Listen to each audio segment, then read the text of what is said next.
Greetings in the name of our Imperial Majesties. Greetings.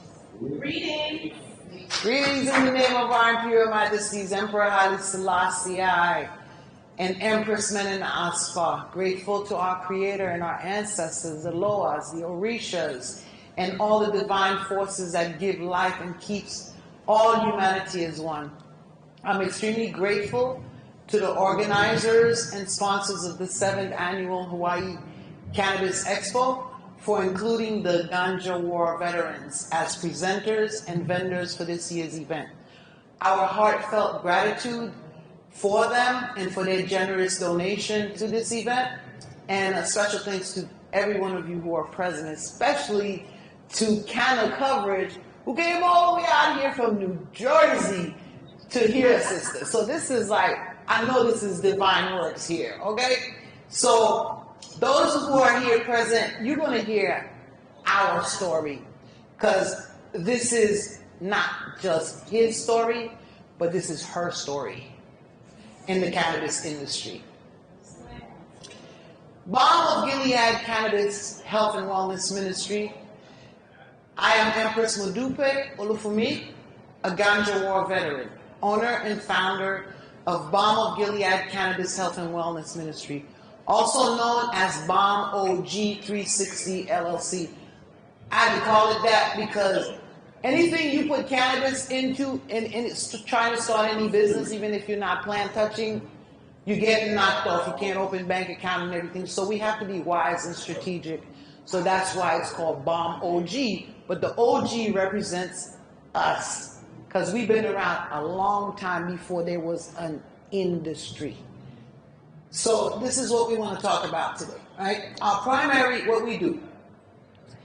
Balm OG is providing cannabis literacy through activism, advocacy, education, and empowering our local and global communities with plant health and wellness ministry.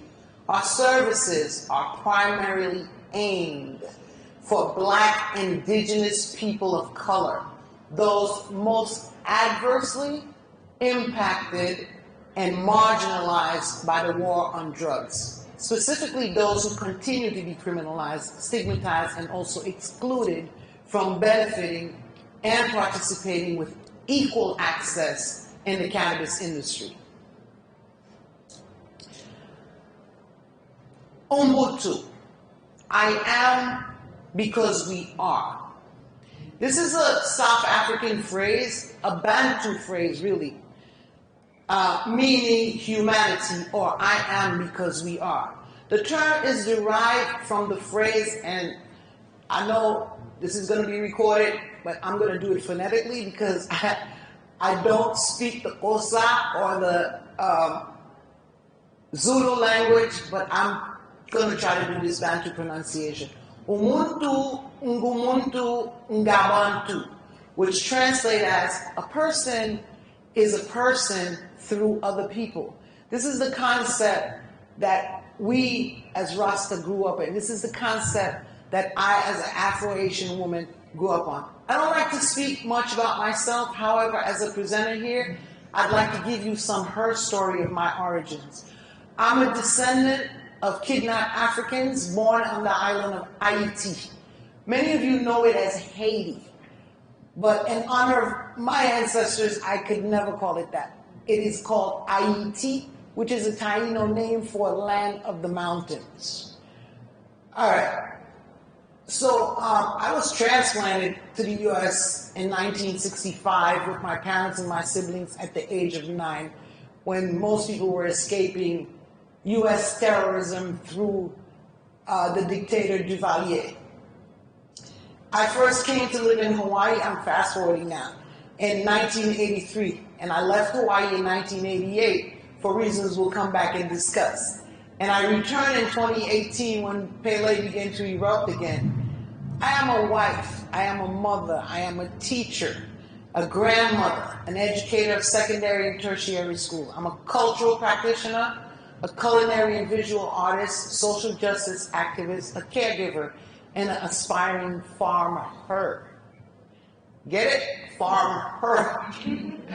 All right. So now this it is from this cultural and historical, social and spiritual way of life that I share our story.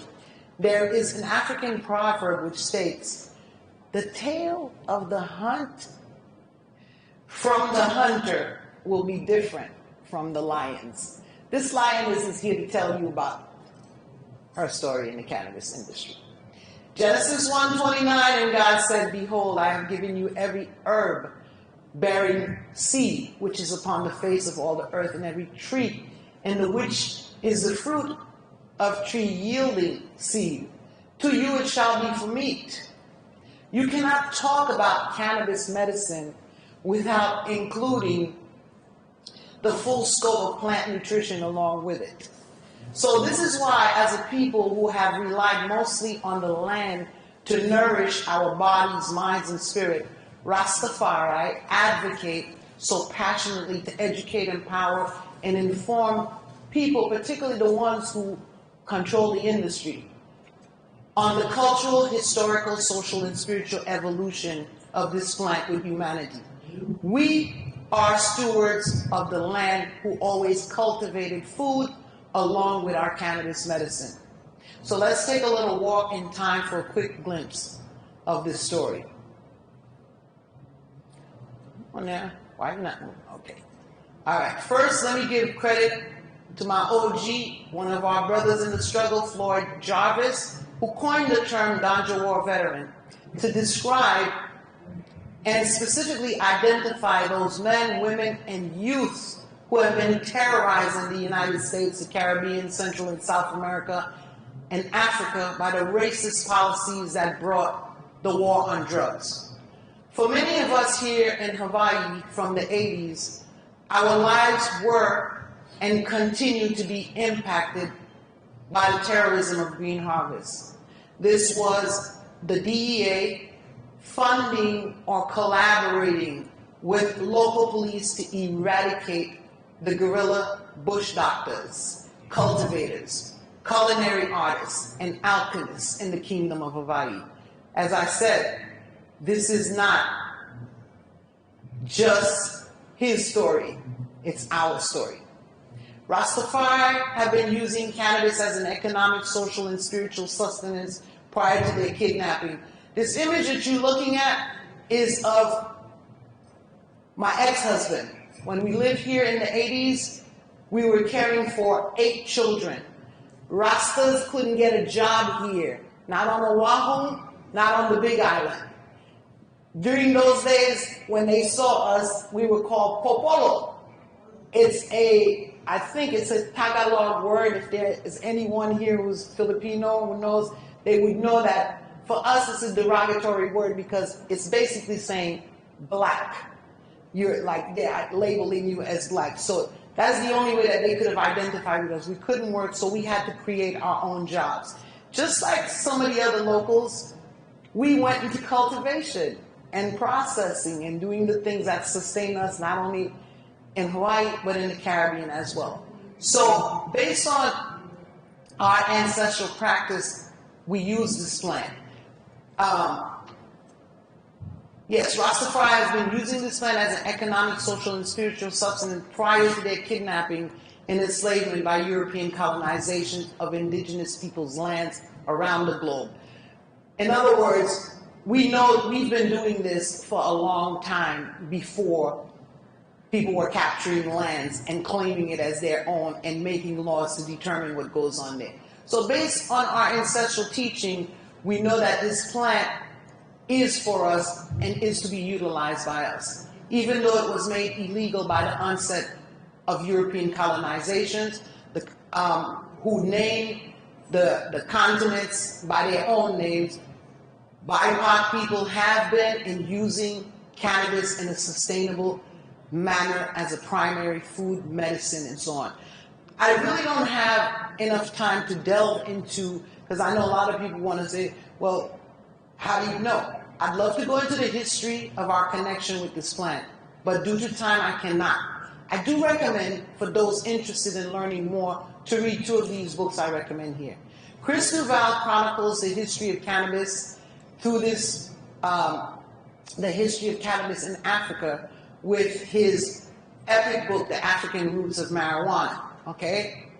And also author Hansley Hammond, and this chronicles African use of cannabis prior to European colonization, okay? And then you have the brilliant author Hansley Hammond, who provides an ethnographic study of the Rastafari community in the Caribbean islands of Trinidad, St. Vincent, Jamaica, as well as those communities in New York. Hammond teaches how once criminalized youth, right, in those communities use the cultivation, distributions, and sales of what he calls ganja, what most herbalists call ganja, to become productive heads of household, sustaining numerous families and communities with cannabis. I want to get to the main purpose of this presentation, though, which really has more to do with the current and proposed legislation in Hawaii. So I had to share a little background with you on why we advocate so passionately about this plan. From Hanslinger, you know Hanslinger? If you know the little, so most of you probably, I'm teaching to the choir, right? Nixon, Carter, Reagan, Bush, Obama, Trump, and Biden, what remains constant is the number of Black, indigenous people of color and individuals and communities that have been adversely impacted by the criminalization and marginalization and stigmatization of people associated with their use of the cannabis plant. That's been a constant from Anslinger to date. So I'm here, and I wish the politicians were here, and I hope they come and sit. Can you make sure that Senator Buenaventura is in here tomorrow when I present? Because I want to know, is there racial and social equity in the cannabis industry? If it exists, then how does it translate from legislation to implementation? As the legal industry continues to expand across the nation, there still exists economic, racial, and social disparities within the United States. In terms of the legislation and regulations that allows entry into the industry, it is blatantly racist. MJ Biz, okay, because I know some of y'all want the statistics, like how does she know this? You know, because she's been living this shit for 40-something years, if not 50. MJ Biz Daily projected legal cannabis sales in the United States from 2022 to 2028. These are the projected sales, right? They ain't even, well, 2022 passed, right? Okay, for medical and recreational cannabis sales could reach $33.6 billion by the end of 2023, right? Retail cannabis sales are projected to be upwards $53.5 billion by 2027. So for every $10 consumers and patients spend, an additional $18 would be injected into the economy. Now picture that, right? Okay, so let's talk about Hawaii's legal market, right? Because everybody here is excited about how they're going to do. Normal wrote about it. Hawaii's analysis of projected use of cannabis sales could create 3,000 jobs. Mr. Guns, I got questions for you tomorrow. Okay? Because he's the what? The head of that Hawaii Cannabis Task Force. This is their projections and their calculations on the jobs that they're going to make if we have adult use. Okay? So that sounds all good. Okay, on the local level, only medical cannabis is legal in Hawaii. The predicted annual tax revenues for adult use sales is $80 million.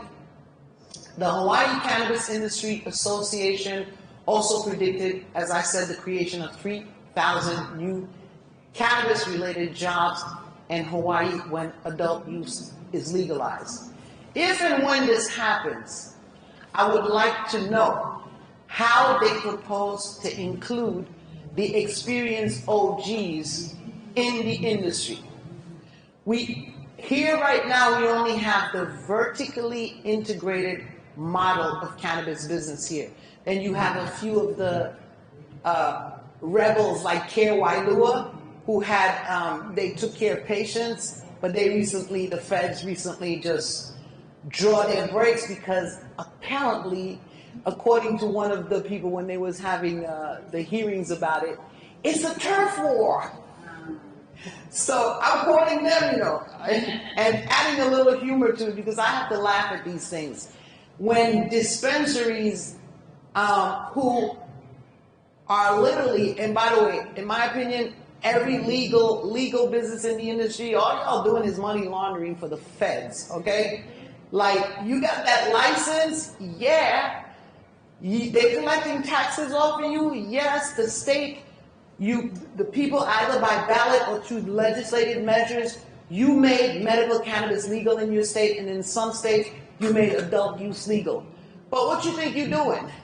You are money laundering for a government that created a schedule. They made cannabis a Schedule I substance, saying it has no value whatsoever, not medicinal or anything like that. But yet, the critical thinkers in the House, if cannabis has no value, why does the government have 2,000 patents right now on the compounds and cannabinoids and terpenes that is in this plant?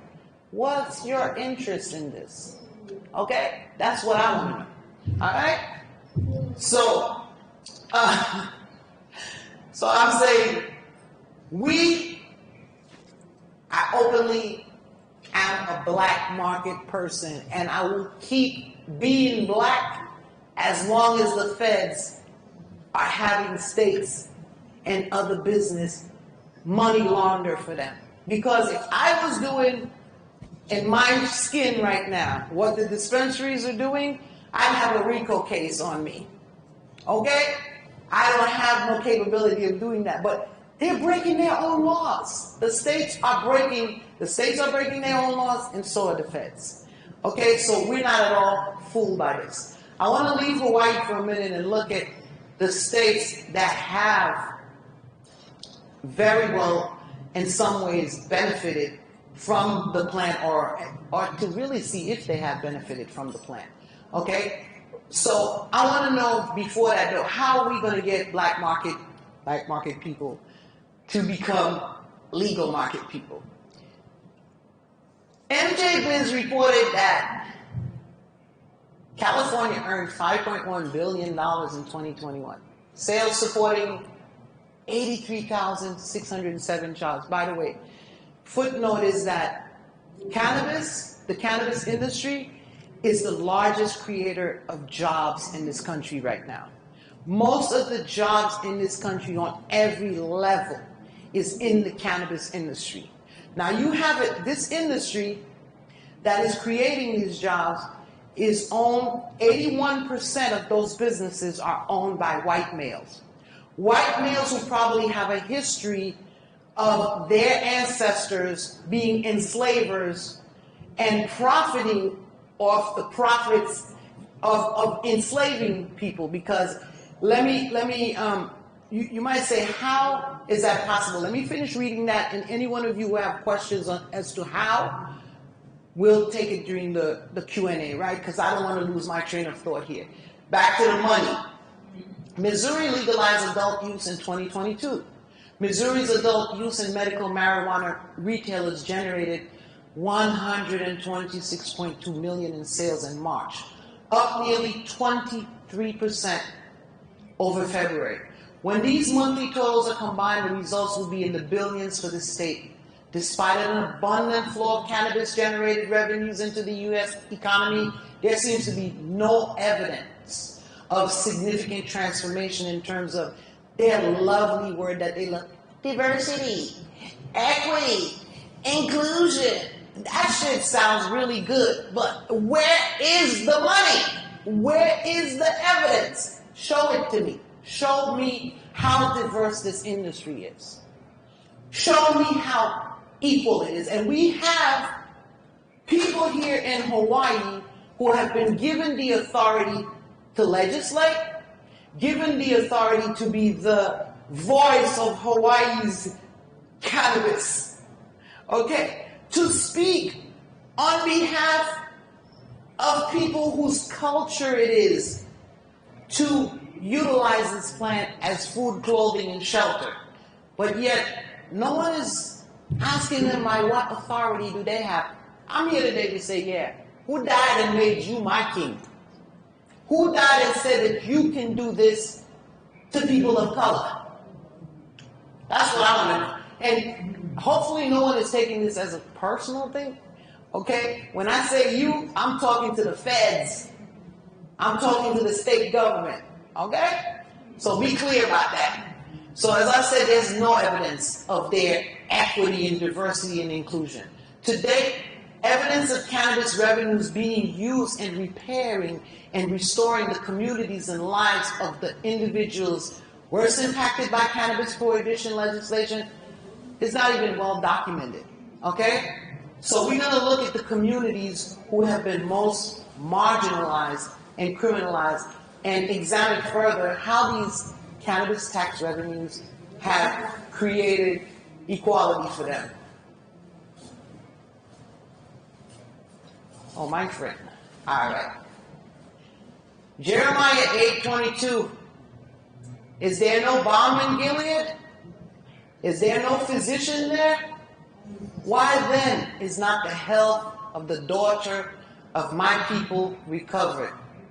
Black psychologist Dr. Joy DeGree, who wrote Post-Traumatic Slave Syndrome, America's Enduring Legacy of Injury and Healing.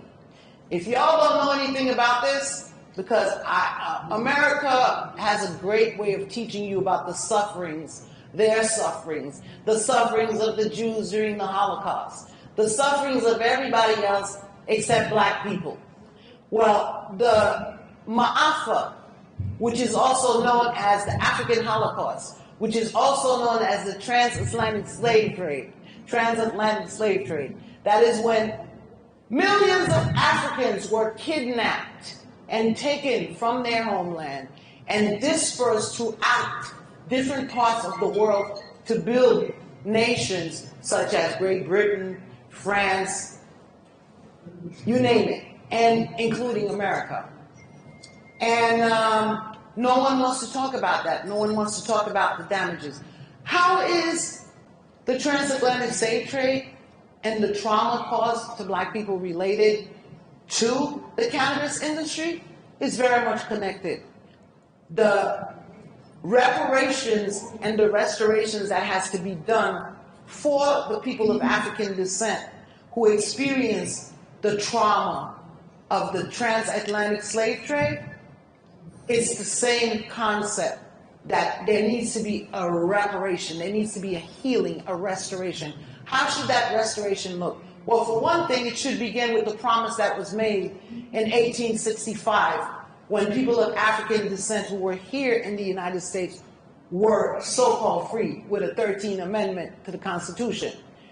Instead of freedom, what we got a new system of slavery, which is enshrined in that 13th Amendment. The first article in the 13th Amendment states, neither slavery nor involuntary servitude shall be imposed on anyone except if that person breaks a law and is convicted of that law in the United States and its territories.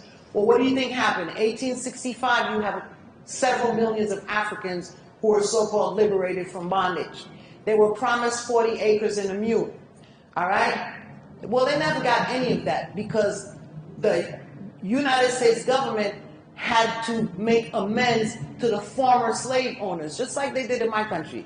We had to pay France, Germany, and all those extortionists money after having liberated ourselves from slavery. Okay? And by the way, my nation, Haiti, the first independent black republic, is the only nation, there's no other nation in the world that has freed people from slavery, and was the only nation at the time when the United States was a young nation and we were a young nation that declared anyone that steps foot in Haiti, whether they were enslaved wherever, is declared free man or woman on that island. okay? We paid, and you can ask the Venezuelans that. We paid to free Latin America. We paid Simon Boulevard. We gave Simon Boulevard 6,000 soldiers with muskets, gold, printing press. This is documented. The people of Venezuela will tell you what Haiti did for Colombia. There would be no Colombia, there would be no Panama, without that Haitian Revolution and the support of the Haitian Revolution. I digress though.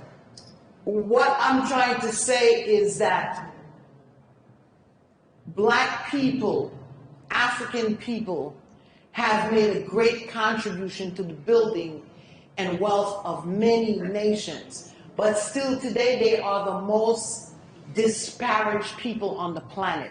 So going back to cannabis, how is this restoration connected? Well, again, today, farmers.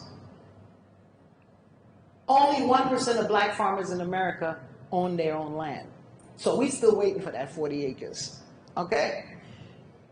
The next thing is, more than, in terms of the criminalization of people for this plant, cannabis, no other racial group has been criminalized as much as Africans in this industry.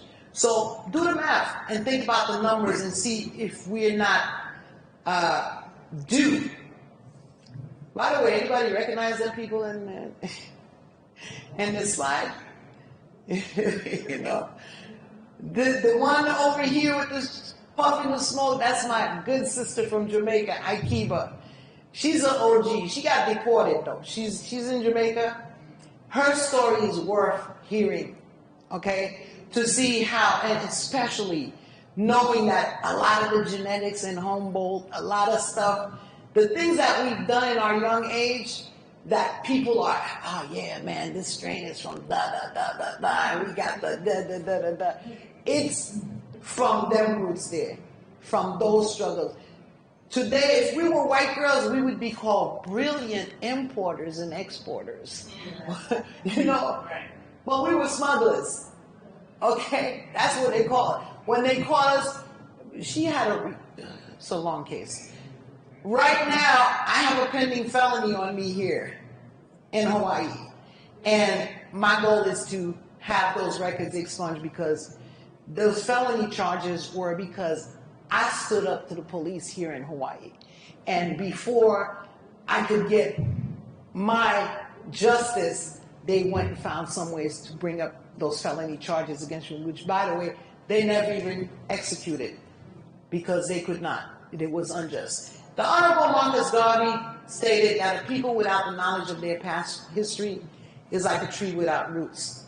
And also a race without respect, without authority and power is a race without respect. This is why we're here. This is why, as Rasta, we remain uncompromising in terms of our identity and our relationship with the herb. We have learned, as the Bible showed us, that herb is the healing of our nation. It's the healing of all nations.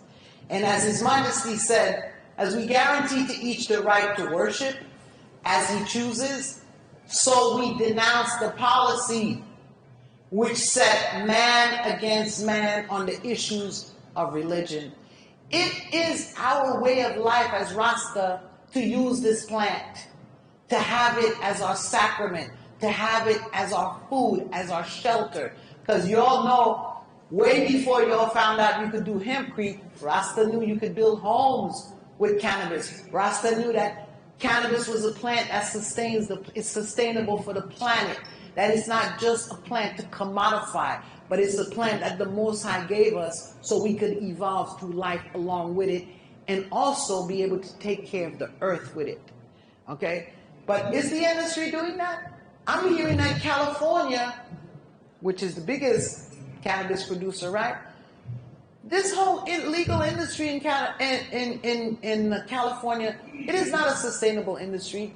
When you're using 3% of the state's electricity alone to run your cannabis greenhouses, okay, that is not sustainable.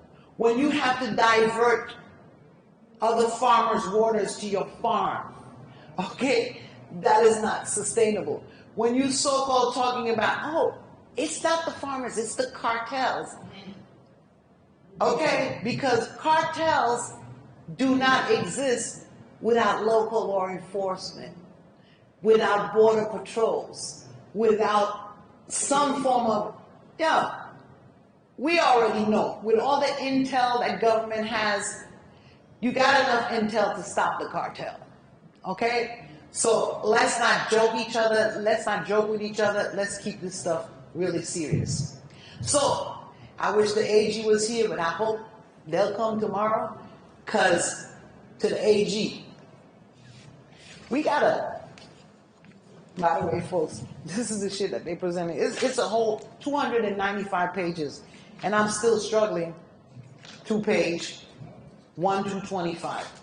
So, section 8 to 11 in this, what are the mentioned provisions for compliance?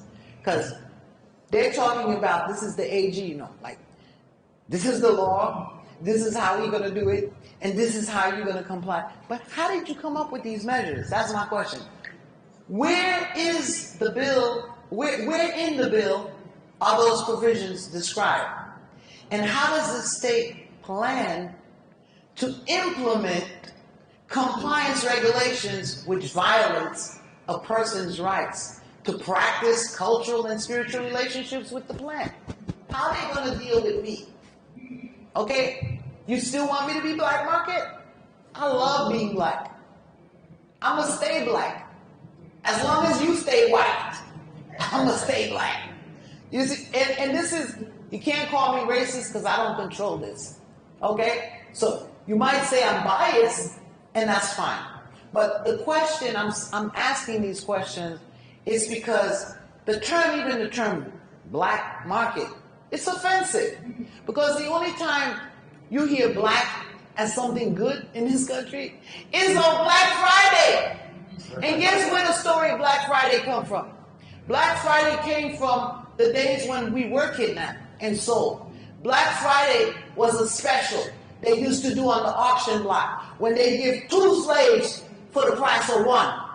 Okay? And the people who were auctioning our bodies off, right, they would benefit because they'd get out of the red and be in the black. That's the only time. Now, what you have right after Thanksgiving or whatever it is, you got a Black Friday sale. That's where all the merchants want to get out of the red, right? That's the only time you hear black is good in this country. Any other time, black is associated with negativity. So when you talk about we are black market people, you are offending us. We are the founders of your industry. We are the foundation. Okay, and when you look at the earth is black. All right, so I guess so. We black. We black market. So, how does the state, again, plan to do this? Section 1215 says they have an independent body, right? How was this independent body, the Hawaii Cannabis Authority, created?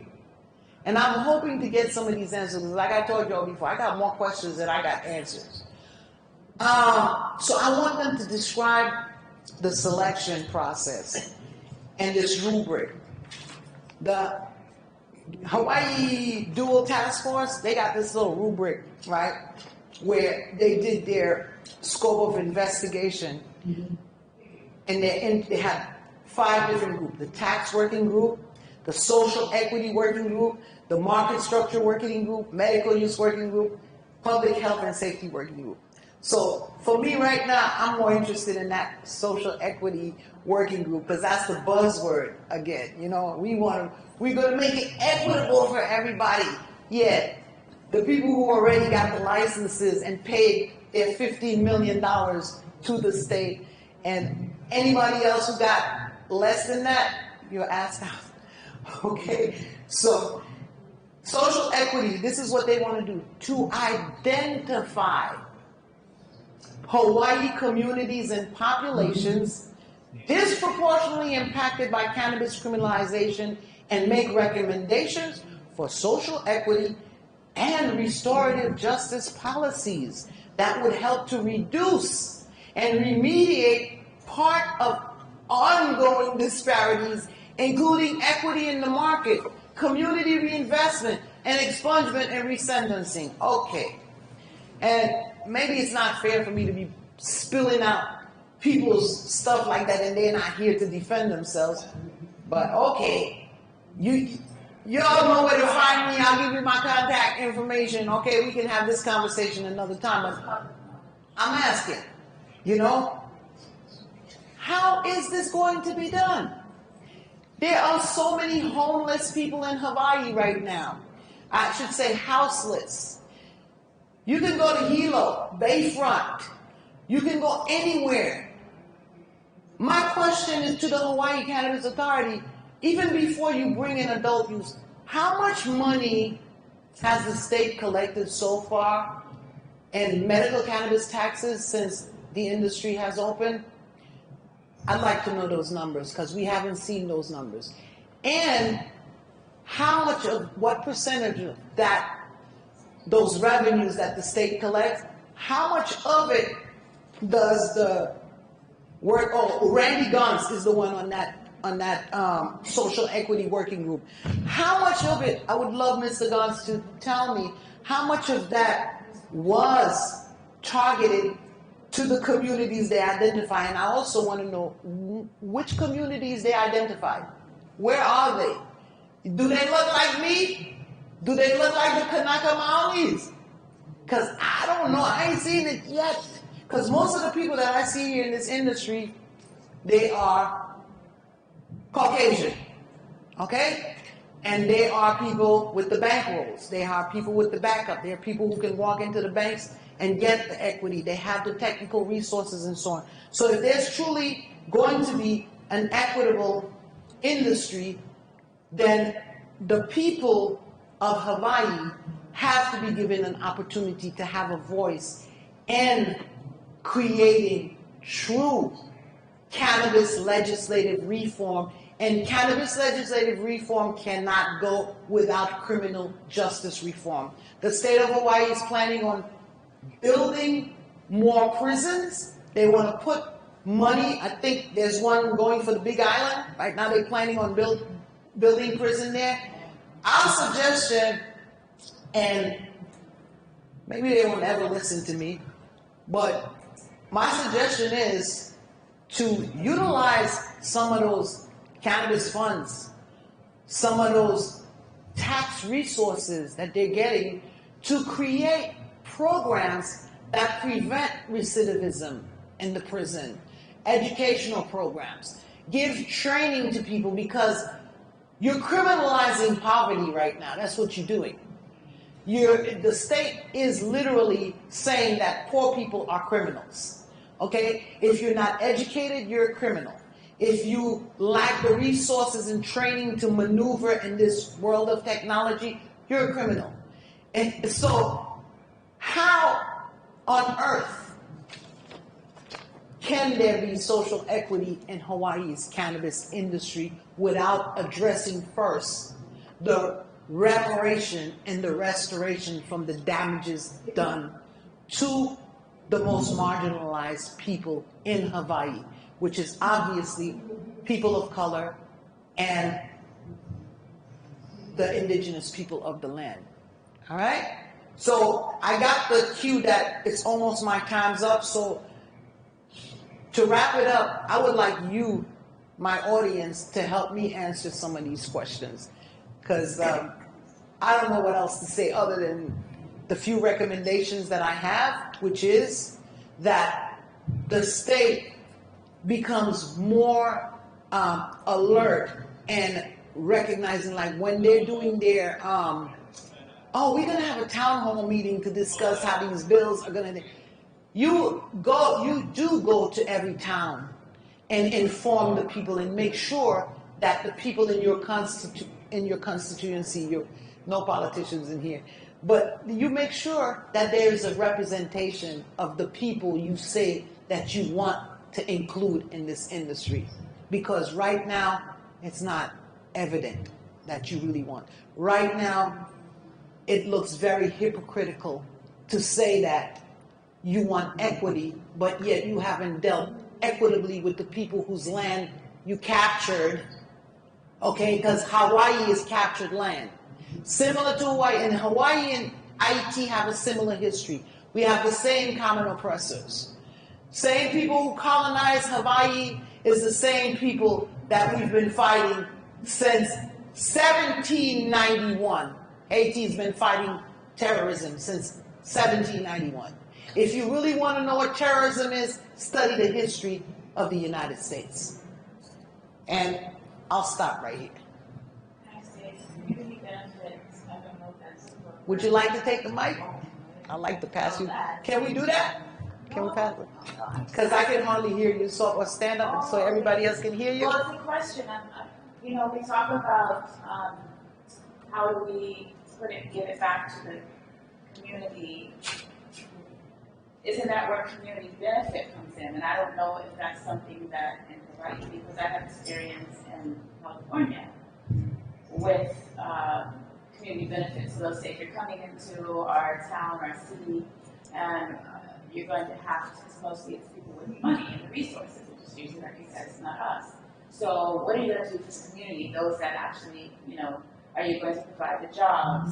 Are you going to commit to giving a proportion of the proceeds to whatever, not YMCA, but our youth programs? So there also has to be someone that voices that aspect of it to also help to redirect those funds back into the community. Second thing I don't know, that's kind of like a question about is community benefit included in these conversations. The other thing I was going to say, when we go to our local meetings, I don't know if it's the same here in Hawaii, I live on the Big Island, but I was more involved in the little political things going on in California because I have a license that I won because I was a local person. But before I got to that point, I was active in going to those talks because when the city started talking about, okay, we're finally going to let cannabis in, who should we give it to? They're having this conversation on city council. So I'm like, I better get in there because they're asking questions. We have an opportunity to go to the podium and speak how we feel. And if enough of us feel the same way, like, how about we make sure that we include our local people first and don't allow the people with all the money to come in? Sure, we're going to make sure that a percentage gets, but you have to be able to, fight for that, right? And I will say that at a local level, when enough of us speak, they kind of have to, we're holding them accountable, and it makes sense. Why wouldn't we want local businesses, locals to win? The other part of that is, okay, I have to be local with money. It's easy if I'm a local with no money. Then what? Then I'm equity, like you were saying. So now some of the communities are creating equity programs, right? I think it's a conversation, but we haven't really made it too far in that. So some of it, like I know in Oakland, California, the Oak Equity Program, they actually receive funds, I don't know where they receive them from, to take a certain amount of, like my homegirl, she came out of jail for, having some cannabis on her. They said, oh, you're a perfect candidate. You run through this program and we'll give you a license. So they did. They gave her this delivery license. She didn't have to pay anything. Everything was paid for her. But guess what? She doesn't have the money. So now... That's the catch-22 right there. Right. So when you get a license in the system, it pings people who are interested in, and so they're like, oh, this person holds a license. Let me contact them and offer them a partnership or whatever, right? Because that's what it is. It's a scam. Right. So 9 times out of 10, I'm kind of in one of those situations, but I didn't get an equity license. I want a license because I had been in a certain community for a number of years. So then I had people calling me like, hey, do you want to partner? And I had people introducing people. I went with some partners who I felt were authentic and we aligned, and that's a whole other story. But so my homegirl, no money, so she never even was allowed to open. So you're giving money, you're giving the license, but you're not really giving the support. And then we're out here, oh, this is one of my other points. Say we get a partner, okay? Are we educated enough, or do we have resources to make sure that our paperwork is straight, right? Because there's a whole bunch of stories out there that people did. Oh, I got a license. Oh, I got investors. And then when they went back to their paperwork, on paper it might look like you have something, but you have no rights. You're not sitting on the board. You can make no decisions, right? So that's what my partners tried to kind of do that to me. They thought I was whatever, but then, you know, they were kind of being weird. But, you know, I have my resources in terms of being able to have good lawyers to hold them accountable, right? But if you don't have that, then again, it's a catch-22. So it's like all of these, you know, while all that's going on, we also have to be coming together and creating little clubs or resources to assist these people, you know, or someone like me or you, who I got fortunate enough to grab a license because of my situation. You know, I'm in a situation, but now we also need counsel on these types of things, counsel and education on, you know. I agree with almost everything you say. The one thing that I would say is that it's not in our power to, like, in terms of the licensing and those things, what is in our power is our ability to vote. The reason why these things are happening to us is because the one power that we have and that our ancestors fought for was enfranchisement, okay? And this is how everything was won here in the United States. The ability to affect political will, legislative will. And how did we do that? By the power of our votes and our voices, okay? That's why I tell people that I'm a registered voter, and not necessarily, I don't vote in every election, but I'm more on the local level. I'm looking at, and I advise everyone, and I tell young people of voting age that you have the power to make a difference. It's not enough for just to make a change for one group of people.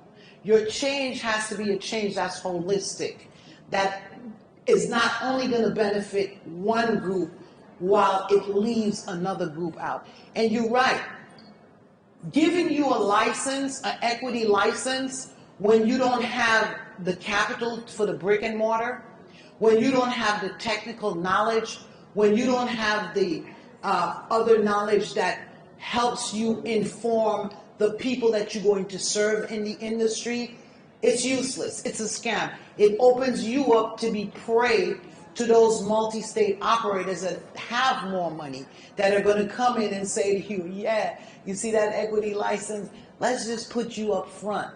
But we're going to give you a certain amount of money so that, and I know people in New York right now, they have the card, what's called a card license, okay? Because New York State is experiencing that. And I thank you for bringing that up, because what I wanted to say was, today, there's no documented social equity program that's really worked. Why are y'all standing out there? Come on in. Okay, you taking notes for the senator? You taking notes for Brother Gons? Just waiting on the next speaker. Oh, well, come on in and sit down, please. You are so welcome. I'm almost finished, but you're welcome. This is mi casa es su casa. You know? Hi, Dale. Yeah. So basically, it's unfair, right? You. There's no equity. You starting off with your 2 feet cut off in the first place. Yes. One thing that I'm also a California operator, and it's the fact that you're still operating in that state is I give you props, because it's been the last 5 years have been the most difficult of my life. But we're still going. But so one thing you were talking about how the people of the land and how it's so, it's vital for them to be able to have this opportunity. Have you looked at the regulations in Montana and how they've set that up? So they put a moratorium on that they aren't allowing any MSOs to come in, period. It was until 2024. Now they've pushed it to 25. I was on a call yesterday, and a woman told me, she's like, yeah, I heard now it's going to 2027. And that, to me, it's like, I'm not from Montana. I'd love to go there, but I will support them 110% because they're allowing the people who are from there, who have lived there, who haven't lived there for over a year, to even be considered to be a part of that opportunity. So, I think that's something that could, be a proposition to them, because at least if we get, people who are from here, a foot in the door, and a standing, and that's important. To your point, which was my original point, that there's so many different freeways to go there- down. To my point, when I heard, and I said, we're going to do it, I started going, we started speaking about, hey, and then they did listen, so it did make a difference, that speaking and being part of the on a local level. The other, I don't know anything about that, but to your What point, city? it was Tracy, California, which is Tracy. Just because my experience in LA was not ideal. But the whole thing is, though, that none of those states, you see, and even Hawaii is making the biggest mistake in modeling their legislation based on another state. They're using, what they do is they go into other previous state legislation and they cut and paste. And then they bring it and they pretend like they created an original document. No, you didn't. You're a plagiarist, okay? And you robbing ideas from other states, thinking without even considering or really doing your research and seeing, well, is their program really working? Is California's legal industry really working? Because there's enough California weed coming to Hawaii, okay? Some of y'all are cutting, California growers, you cutting in on the local growers. Because shit is so bad in California, they bringing the stuff here and trying to pass it up. Am I lying? Okay? You can find any good California weed here now. And then we talking about, you can't cross borders. You violating this and that. Well, how the hell they getting over here? How is California weed getting in Hawaii? Okay? USPS. Okay. All right. I think I'm cutting in on the speaker's time. It's 3:01. Yes, I have. I want to thank everyone, really. I'm speaking again tomorrow. I think it's a part 2 to this, because this is a conversation that we need to continue. Please, people, register to vote. Vote, vote, vote. Even if you don't vote, harass your legislators. Let them know that they work for us. We don't work for them. Right. We pay them to go and represent us. And we have to keep them accountable. Thank you so much. 1